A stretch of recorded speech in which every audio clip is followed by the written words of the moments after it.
Welcome my dear students. मैं आपका mentor प्राज्ञ शर्मा एक बार फिर स्वागत करता हूं कोहे इंटरनेशनल स्कूल की ऑनलाइन क्लासेस में।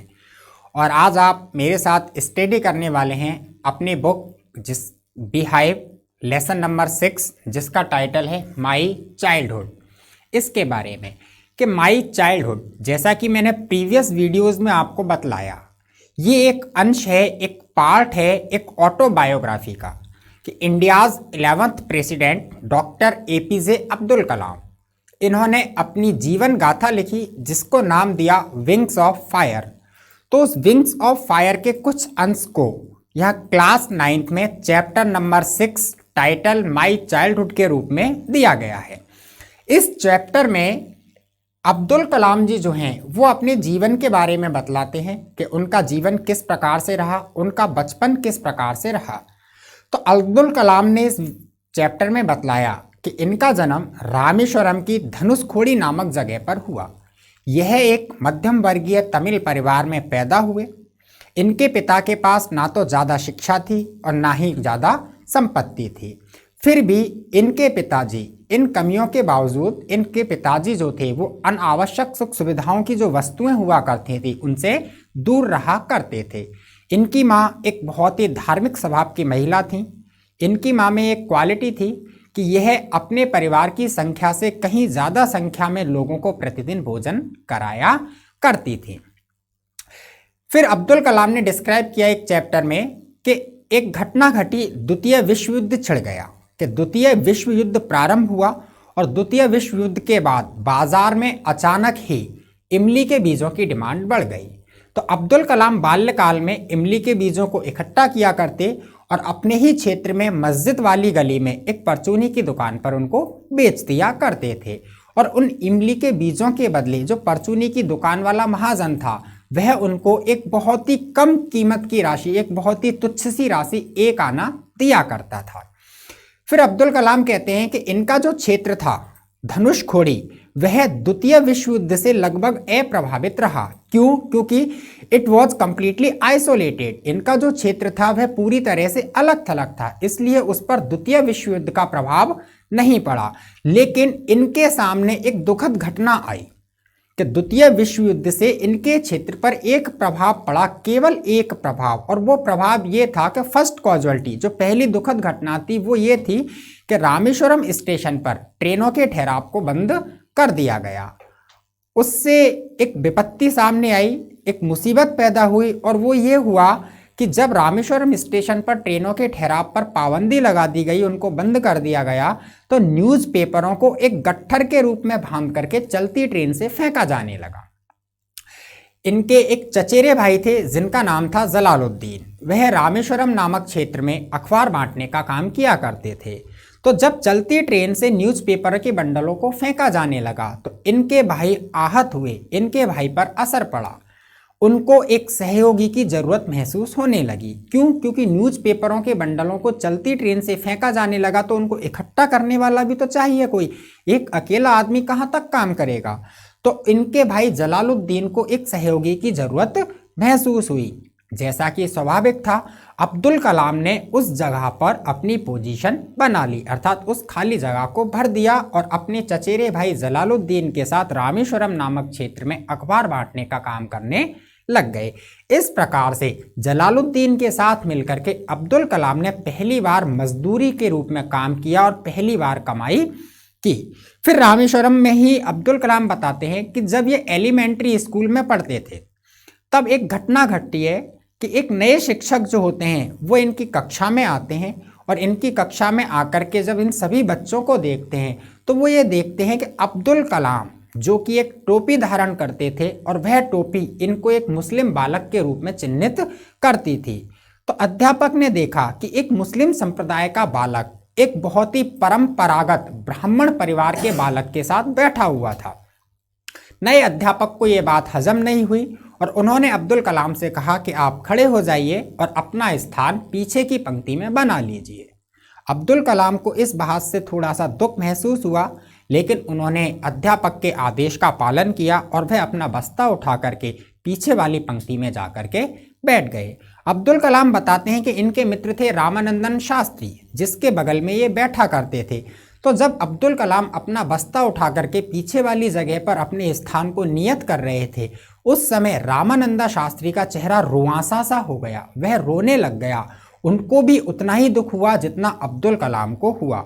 और जब अब्दुल कलाम ने रामानंदन शास्त्री के चेहरे को देखा तो उनके रोते हुए चेहरे की जो छवि थी, उस छवि ने अब्दुल कलाम के ऊपर कभी ना मिटने वाली छाप छोड़ दी।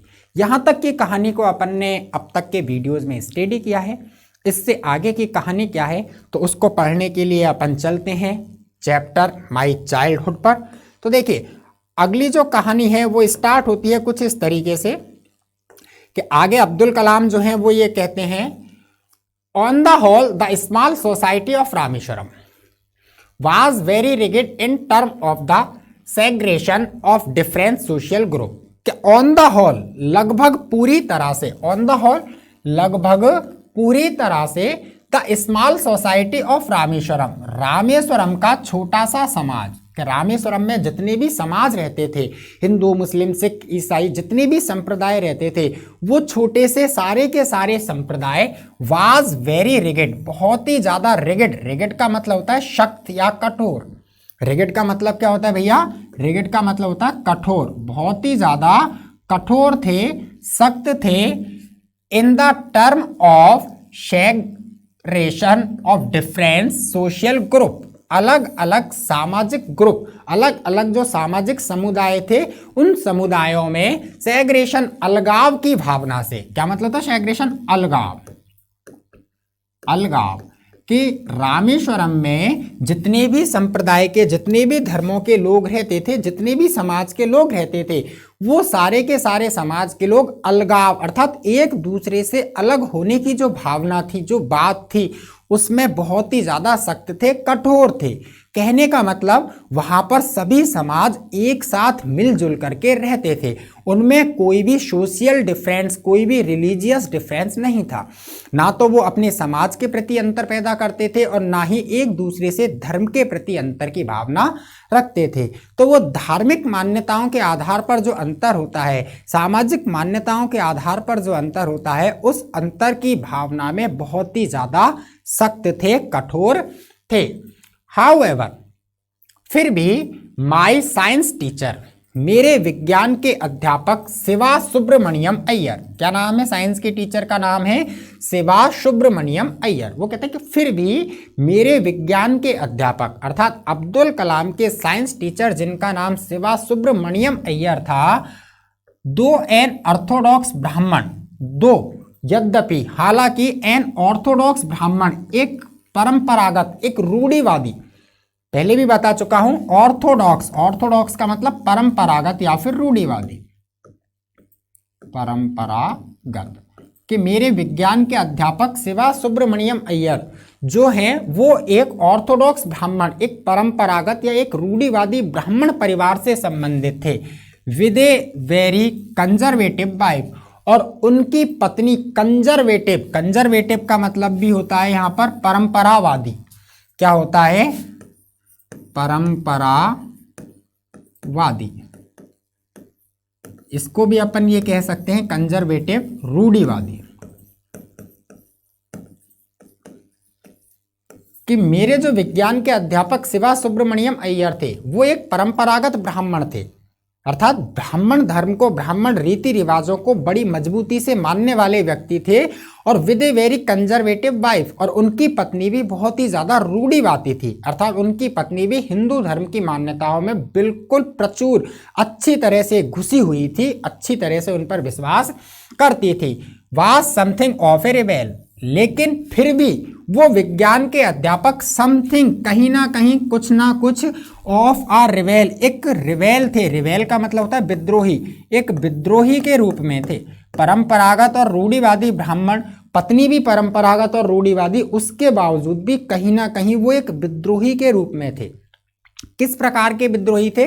अर्थात वो सामाजिक मान्यताएं जो थी, धर्म के आधार पर समाज में जो अंतर था, जो भेदभाव था, उसके प्रति एक विद्रोही थे। वो धार्मिक मान्यताओं में बिल्कुल भी विश्वास नहीं करते थे। धार्मिक मान्यताओं का मतलब क्या है? धार्मिक मान्यताओं का मतलब है कि हिंदू मुस्लिम ये दोनों धर्म जो हैं मान्यताओं के आधार पर अलग अलग हैं, तो ऐसी चीज में वो विश्वास नहीं करते थे। वो मानते थे कि ऑल ह्यूमंस आर इक्वल, सारे के सारे मानव एक समान हैं, कोई भी धर्म के आधार पर एक दूसरे से अलग नहीं होता। इसलिए वो थोड़े से विद्रोही नजर आते थे। He did his best, he did his best, उन्होंने अपना अच्छे से अच्छा योगदान दिया, अर्थात उन्होंने अपने रूप में अच्छे से अच्छा कार्य किया। टू ब्रेक, तोड़ने का, सोशल बैरीज, बैरीज बैरीज का मतलब होता है बंधन या बाधाएं, बंधन, बैरीज मान्यताएं, कि सोशल बैरीज सामाजिक मान्यताएं, सामाजिक जो बंधन थे उन बंधनों को उन्होंने अपने आप में तोड़ने का अच्छे से अच्छा काम किया। सो दैट, ताकि people from varying backgrounds, people लोग बाग, वेरिंग बैकग्राउंड्स, वेरिंग विभिन्न और बैकग्राउंड पृष्ठभूमि के। अब यहाँ पृष्ठभूमि का मतलब क्या है? विभिन्न धर्मों के, विभिन्न समाजों के। उन्होंने अपने आप में सामाजिक बंधनों को दूर करने का, तोड़ने का भरकस प्रयास किया। सो दैट, ताकि पीपल ऑफ वेरिंग बैकग्राउंड्स, विभिन्न धर्मों को, विभिन्न समाजों को मानने वाले लोग कुड मिंगल इजीली, आसानी से, मिंगल, मिंगल का मतलब होता है मिलना, क्या होता है? मिलना जुलना, ताकि विभिन्न धर्मों को मानने वाले लोग आसानी से, मिंगल इजीली, एक दूसरे में घुल मिल सकें, एक दूसरे में समा सकें, एक दूसरे के धर्म को जान सकें, एक दूसरे की धार्मिक रीति रिवाजों को पहचान सकें। इसलिए उन्होंने सामाजिक जो बंधन थे उसको तोड़ने का भरकस प्रयास किया। किसने? अब्दुल कलाम के साइंस टीचर सुभाष सुब्रमण्यम अय्यर ने। He used to spend hour with me. He, वह used to spend hour, अक्सर मेरे साथ घंटों बिताया करते थे। कि साइंस के टीचर अब्दुल कलाम के साथ अक्सर घंटों बिताया करते थे। एंड और वुड से, और वो ये कहा करते थे। अब देखिए क्या कहते थे साइंस के टीचर अब्दुल कलाम से, कि Kalam, I want you to develop, I want you, मैं चाहता हूं, यू टू डेवलप, आपको विकसित करना। कि कलाम, मैं आपको विकसित करना चाहता हूं, आपको एक राह देना चाहता हूं। सो दैट, ताकि यू आर, आप, on par with the highly educated people of big cities, ताकि आप highly educated people of big city, बड़े बड़े शहरों के उच्च शिक्षित, बहुशिक्षित लोगों के ऑन पार, ऑन पार का मतलब होता है बराबर होना, क्या होना? बराबर होना। कि मैं आपको इस तरीके से विकसित करना चाहता हूं, मैं आपको उस तरीके से बढ़ाना चाहता हूं ताकि आप बिग सिटीज, बड़े बड़े शहरों के हाईली एजुकेटेड, उच्च शिक्षित पीपल, लोगों से ऑन पार, बराबरी कर सको, उनका मुकाबला कर सको। इस तरीके से मैं आपके अंदर विकास चाहता हूं। ऐसा सुभाष सुब्रमण्यम अय्यर अब्दुल कलाम से कहा करते थे। आगे देखिए, वन डे, एक दिन, he invited me to his home, he, उन्होंने, अर्थात साइंस के टीचर ने, इन्वाइटेड मी, मुझे आमंत्रित किया, मुझे मतलब अब्दुल कलाम को, कि एक दिन उन्होंने मुझे आमंत्रित किया टू हिज होम, अपने घर पर, फॉर अ मील, एक भोजन पर। कि एक दिन मेरे विज्ञान के अध्यापक सुभाष सुब्रमण्यम अय्यर ने मुझे अपने घर पर भोजन करने के लिए आमंत्रित किया। हिज वाइफ वाज हॉरिफाइड, उनकी पत्नी, हॉरिफाइड, हॉरिफाइड का मतलब होता भयभीत होना, डर जाना, उनकी पत्नी डर गई, भयभीत हो गई। एट द आइडिया, इस विचार से, कि ऑफ अ मुस्लिम बॉय, कि एक मुस्लिम संप्रदाय का बालक, बीइंग इनवाइटेड, आमंत्रित किया गया था, टू डाइन, भोजन करने के लिए, इन हर रिट्यूली प्योर किचन, रिट्यूली, रिट्यूली का मतलब होता है धर्म के अनुसार, क्या होता है? रिट्यूली, धर्म के अनुसार, प्योर, शुद्धिकरण किया हुआ किचन रसोई, कि धर्म के अनुसार शुद्धिकृत रसोई, धर्म के अनुसार अर्थात मंत्रोच्चारित करके उपासना करके रसोई का शुद्धिकरण किया गया था। तो इस प्रकार के मंत्रों के द्वारा शुद्ध की गई रसोई के अंदर एक मुस्लिम संप्रदाय का बालक आकर के भोजन करेगा। इस प्रकार के विचार को सुनकर के या जान करके शिवा सुब्रमण्यम अय्यर जो विज्ञान के अध्यापक थे, उनकी पत्नी पूरी तरह से हॉरिफाइड, भयभीत हो गई। She refused to serve me in her kitchen, she उसने रिफ्यूज मना कर दिया कि शिवा सुब्रमण्यम अय्यर की जो पत्नी थी अर्थात साइंस की टीचर की जो पत्नी थी उन्होंने रिफ्यूज मना कर दिया। किसके लिए मना कर दिया? टू सर्व मी, मुझे भोजन परोसने से इन हर किचन, अपनी खुद की रसोई में, कि उनकी पत्नी ने अपनी खुद की रसोई में बैठकर भोजन कराने के लिए मुझसे मना कर दिया। शिवा सुब्रमण्यम अय्यर वाज नॉट प्रप्टेड, देखिए यहाँ प्रप्टेड का मतलब होता है विचलित होना। क्या होता है? विचलित होना। अपन यहां कह सकते हैं डगमगाना। कि शिवा सुब्रमण्यम अय्यर जो थे वाज नॉट प्रप्टेड, वो बिल्कुल भी विचलित नहीं हुए, वो बिल्कुल भी नहीं डगमगाए। Nor did get angry with his wife, और ना ही get angry with his wife, वे अपनी पत्नी से नाराज हुए। कि जब उनकी पत्नी ने मना कर दिया तो ना तो वह विचलित हुए और ना ही वह अपनी पत्नी पर नाराज हुए। बट इंस्टेड, बल्कि इंस्टेड, इसकी तुलना में, कि नाराज होने और विचलित होने की तुलना में, serve me with his own hand, उन्होंने मुझे अपने हाथ से खाना परोसा। सर्व मी, अपने हाथ से खाना परोसा। ये घटना घट गई। इस प्रकार से एपीजे अब्दुल कलाम जो है वो बतलाते हैं। क्लियर है? अब यहां से पेंसिल ले ली जाए जिससे आप आसानी से अंडरलाइन करके पढ़ सको। तो देखिए, हिज वाइफ वाज्ड अस, कि उन्होंने अपने खुद के हाथ से मुझे खाना परोसा। और जब खाना परोसा तो क्या घटना घट रही है? देखिए, हिज वाइफ, उनकी पत्नी, वाच्ड अस, हमें देखती रही, from behind the kitchen door, रसोई के दरवाजे से पीछे।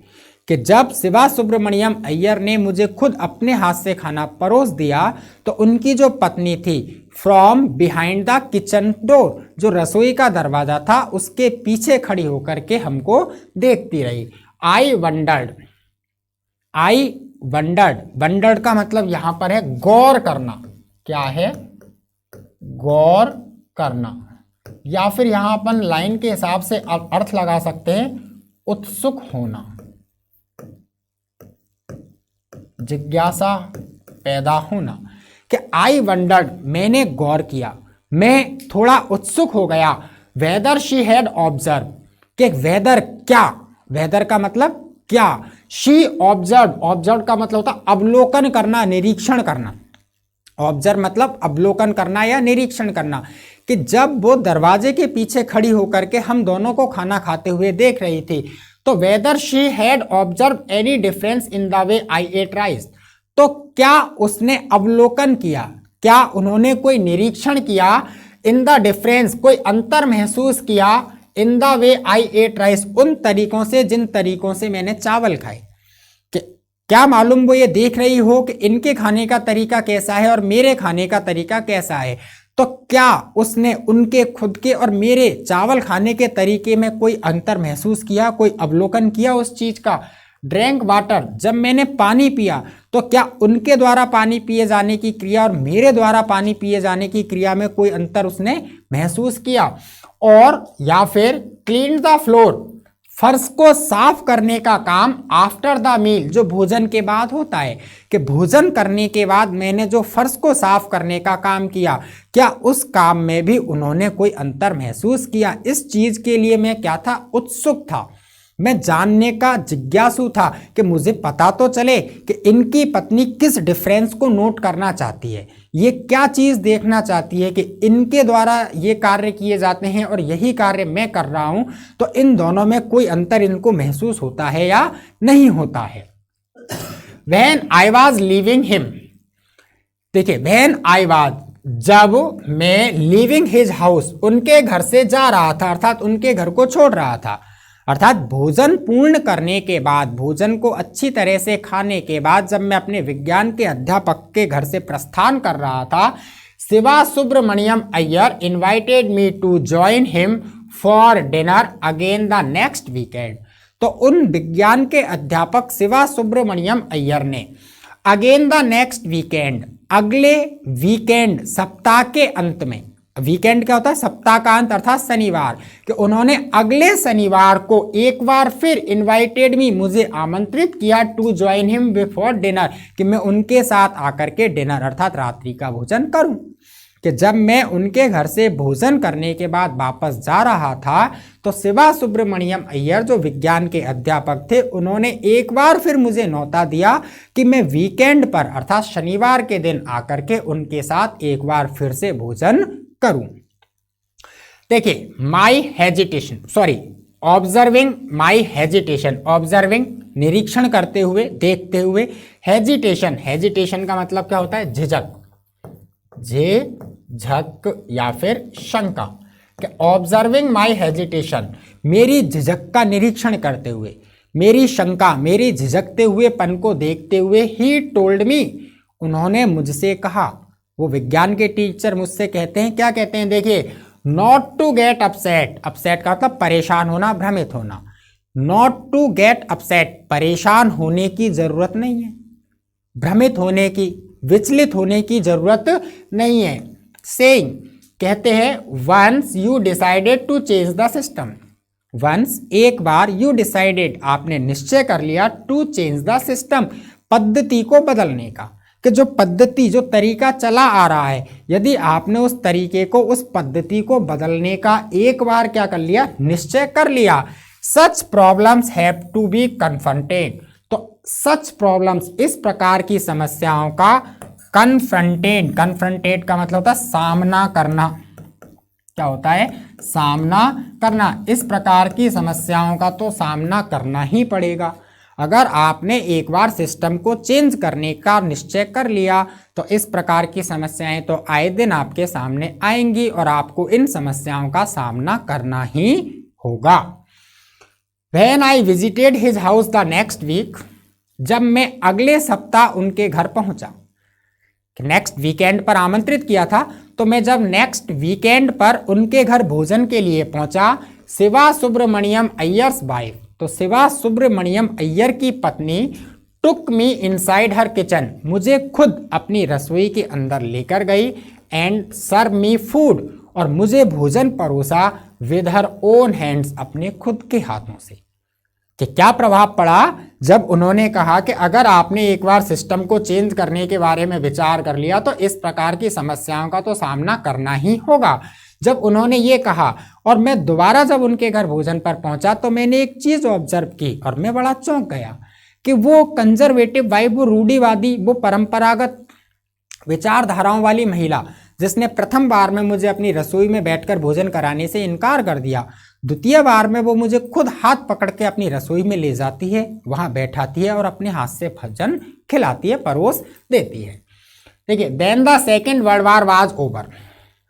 अब क्या हुआ, सेकेंड वर्ल्ड वार, द्वितीय विश्व युद्ध, वाज ओवर, पूरी तरह से खत्म हो गया, अर्थात द्वितीय विश्व युद्ध समाप्त हुआ, एंड इंडियाज फ्रीडम वाज इमिनेटेड, और भारत को आजादी मिलने वाली थी। इमिनेटेड, शीघ्र ही आजादी, शीघ्र ही, तात्कालिक रूप में भारत को शीघ्र ही आजादी मिलने वाली थी। Indians will build their own India, declared Gandhi ji. तो उस समय जो महात्मा गांधी थे, तो महात्मा गांधी ने डिक्लेयर्ड, घोषणा की कि जब भारत को शीघ्र ही आज़ादी मिलने वाली थी तो महात्मा गांधी ने एक उद्बोधन दिया, एक घोषणा की, और वो क्या की, इंडियंस के भारतीय विल बिल्ड, निर्माण करेंगे देयर ओन इंडिया, खुद के भारत का, कि भारतीय अपने भारत का निर्माण स्वयं करेंगे। इस प्रकार का कथन गांधी जी ने उद्घोषणा में कहा। द होल कंट्री, पूरा का पूरा देश अर्थात संपूर्ण भारत, वाज फिल्ड, भर गया, with an unprecedented optimism. Unprecedented का मतलब होता है पूर्व का, क्या होता है, पूर्व का, अनप्रेसिडेंटेड, कि पूरा का पूरा भारत अर्थात भारत के संपूर्ण नागरिक with an unprecedented optimism, optimism का मतलब होता है आशावाद, एक पूर्व का जो आशावाद होता है उस आशावाद से भर गए, अर्थात पूर्व की जो एक आशा की किरण होती है वो आशा की किरण भारतीयों के दिल में जगने लग गई। आई आस्क्ड माय फादर, मैंने अपने पिता से कहा, फॉर परमिशन, कि वो इजाजत दें, टू लीव रामेश्वरम, रामेश्वरम को छोड़ने की, and study at the district headquarter in Ramanathapuram, और डिस्ट्रिक्ट हेडक्वार्टर जिला मुख्यालय रामनाथपुरम में पढ़ने की। कि पूरा का पूरा भारत एक पूर्व की जो आशा होती है उस आशा से भर गया। उसी समय मैंने अपने पिता से इजाज़त मांगी कि पिताजी मैं इस रामेश्वरम नामक जगह को छोड़ करके जिला मुख्यालय जो रामनाथपुरम है वहाँ पर अध्ययन करना चाहता हूँ। इस प्रकार से मैंने अपने पिता से इजाज़त मांग ली। आगे चलते हैं तो देखिए आगे इस प्रकार से है, यहाँ से वापस अपन को पेंसिल लेनी पड़ेगी पढ़ने के लिए। देखिए he told me as if thinking aloud, उन्होंने मुझसे कहा एज इफ, बिल्कुल ऐसे, थिंकिंग अलाउड, जैसे तो वो सोचते हुए जोर से बोल रहे हैं। अलाउड का मतलब होता है तेजी से बोलना, कि सोचती हुई अवस्था में, जैसे तो वो वास्तव में तेज स्वर में बोल रहे हैं, उस रूप में, उस अवस्था में उन्होंने मुझसे कहा, अबुल, क्या कहा, Abul, I know you have to go away, मैं जानता हूं, आई नो, मुझे मालूम है, मैं जानता हूं, you have to go away, आपको दूर जाना ही है, टू ग्रो, तरक्की के लिए। अगर आप जीवन में कुछ करना चाहते हो, आगे बढ़ना चाहते हो, तरक्की पाना चाहते हो, आपको दूर तो जाना ही पड़ेगा, अर्थात आपको दूर जाना पड़ता ही है। Does the seagull not fly across the sun, अब देखिए यहाँ सीगल, सीगल ये एक समुद्री पक्षी है। सीगल क्या है, समुद्री काक, एक समुद्री पक्षी है। इसकी भी एक बहुत अच्छी कहानी है, ठीक है ना, किसी दिन मौका मिला तो वीडियो बनाएंगे और उसको भी सुनाएंगे। तो देखिए कलाम के पिता कहते हैं does the seagull not fly across the sun, क्या वो समुद्री काक, वो सीगल अक्रॉस द सन, सूर्य के पार उड़कर नहीं गया, अलोन, अकेला, एंड विदाउट अ नेक्स्ट, बिना किसी घोंसले के, बिना किसी साथी के। ही कोटेड खलील जिब्रान, उन्होंने खलील जिब्रान की पंक्तियां सुनाई, to my hesitate mother, hesitant mother, मेरी झिझकती हुई संकोची प्रवृत्ति की माँ को, कि जब मैंने एक बात कही कि मैं रामनाथपुरम डिस्ट्रिक्ट हेडक्वार्टर में जाके अध्ययन करना चाहता हूं तो बेटा दूर जाएगा। इस वाली बात को सुनकर के माँ थोड़ी सी शंकित हो गई, माँ को थोड़ा सा सहमासापन महसूस हुआ। तो जब माँ कहीं ना कहीं विरोध कर रही होगी कि बेटा क्यों जा रहा है इतनी दूर, यहाँ रह के ही पढ़ ले, यहाँ भी तो विद्यालय है, तो उस संकोची प्रवृत्ति की, झिझकती हुई प्रवृत्ति की जो कलाम की माँ आशी अम्मा थी, उनको अब्दुल कलाम के पिता ज़ैनुल आबदीन जी ने खलील जिब्रान जो एक धार्मिक किताब है उसकी कुछ पंक्तियां उद्धृत करके सुनाई, उसकी कुछ लाइनें सुनाई। और वो लाइनें क्या थी सुनिए, देखिए, your children are not your children, आपके बच्चे नहीं है। वो माँ से कह रहे हैं, कलाम की माँ से, कि your children are not your children, आपके बच्चे नहीं हैं। They are the sons and daughters of life longing, वो जीवन की लॉन्गिंग, महत्वाकांक्षाएं, लालसाएं, लॉन्गिंग का मतलब लालसा, महत्वाकांक्षा, कि आपके बच्चे नहीं हैं। They are sons and daughters, वो बेटे बेटियां हैं, पुत्र पुत्रियां हैं, of life longing for itself, जीवन की लालसाओं की, कि जीवन की जो महत्वाकांक्षाएं होती हैं वो उनके पुत्र पुत्रियां हैं। दे कम थ्रू यू, वो आते तो आपसे हैं, दे कम थ्रू यू, वो आपके जरिए आते हैं, आपके माध्यम से आते हैं, बट नॉट फ्रॉम यू, लेकिन आपके लिए नहीं आते हैं। वो आने का जरिया उनका आप हो, वो आपके माध्यम से आते हैं लेकिन आपके लिए नहीं आते हैं। You may give them your love, आप उनको अपना प्यार दे सकते हो, आप उनको स्नेह दे सकते हो, बट नॉट योर थॉट्स, लेकिन आप उनको अपने विचार नहीं दे सकते। उनके खुद के विचार हैं, उनकी खुद की सोच है, वो आप उन पर थोप नहीं सकते। आप केवल उनको लाड प्यार कर सकते हो, स्नेह दे सकते हो, फॉर क्योंकि they have their own thoughts, उनके पास उनके खुद के विचार हैं, उनकी जीवन की रूपरेखा उनके अनुसार चलेगी, आपके अनुसार नहीं चलेगी। वो जिंदगी में क्या चाहते हैं क्या नहीं चाहते हैं इस चीज का निर्णय आप नहीं ले सकते, वो खुद ही लेंगे। तो इसलिए वो उनकी हेजिटेट माँ को इस प्रकार की पंक्तियां सुनाते हैं। क्लियर है? ये अपना वीडियो पूरा हुआ। क्लियर है? अगले वीडियो में अपन इससे रिलेटेड क्वेश्चंस आंसर सॉल्यूशन करेंगे। तब तक के लिए stay healthy and stay safe. Thank you.